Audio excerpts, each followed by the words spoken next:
प्रभु श्री जगन्नाथ को पहली भोग हिसाब रे खेचुड़ी कहीं चढ़ा जाए केबे भाबिचंती? कर्मा बाई थिले प्रभु श्री जगन्नाथंकर बहुत बड़ भक्त। सीए प्रभु को निज पिला रूपे भाबुथिले। सबुदिन सकाळु उठी खेचुड़ी भोग दौथिले प्रभु को। प्रभु भारी खुशी रे ग्रहण करुथिले। हेले गोटे दिन जने संथ आसी पचारिले ये कौन अगाधुआरे प्रभु को खेचुड़ी भोग दौछु?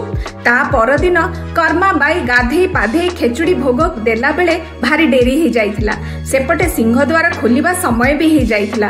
प्रभु जल्दी जल्दी खेचुड़ी खाई मुह धोइबा को भूली जाइथिले।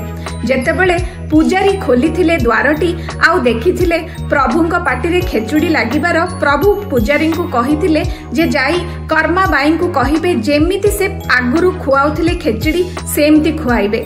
ता परदिनठु कर्मा बाई सेई रूपरे खेचुड़ी खुआउथिले प्रभु को। जो दिन कर्मा बाई ए दुनिया छाड़ी चली गले सेई दिन प्रभु भारी कांदुथिले। प्रभुंक आखिरु लुह देखी पूजारी पचारिथिले कौन हैला? प्रभु कहिले एबे मते किए दबो खेचुड़ी भोग? सेई दिनठु प्रभु को सबुदिन सकाळु पहली भोग रूपे खेचुड़ी दिया जाए।